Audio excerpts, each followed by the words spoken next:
Grammar के second भाग को हम लोग इस वीडियो में डिस्कस करेंगे।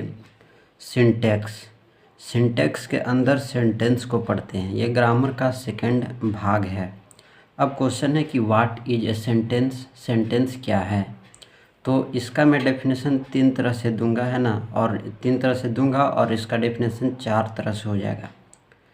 पहला है कि अगर सेंटेंस है तो इसका तीन मीनिंग आप बहुत ही ध्यान से सुनना, गौर से सुनना।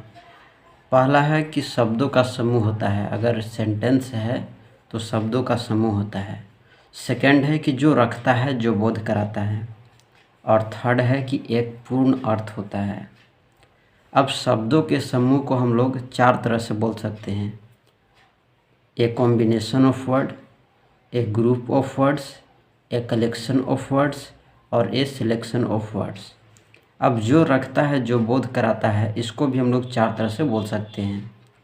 Which has, which presents, which shows और विच एक्सप्रेशन।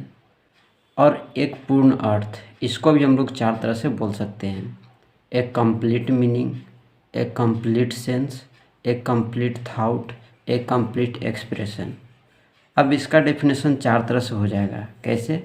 तो a combination of words which has a complete meaning is called a sentence. यही चीज़ यहाँ पर लिया गया है कि a combination of word which has a complete meaning is called a sentence.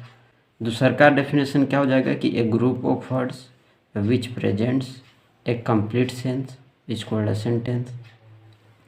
A group of word which presents a complete sense is called a sentence.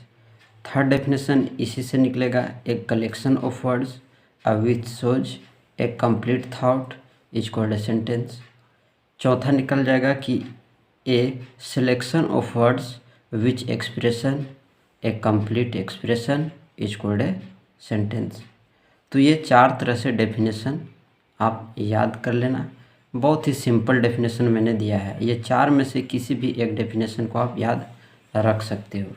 तो यहाँ पर ए सिलेक्शन, यही चार डेफिनेशन यहाँ पर बना है, ठीक है। और ये चार डेफिनेशन में आप कोई भी डेफिनेशन याद रख सकते हो। अब देखते हैं क्लासिफिकेशन ऑफ सेंटेंसेज। सेंटेंस को क्लासिफाई किया गया है, यानी वाक्यों का वर्गीकरण।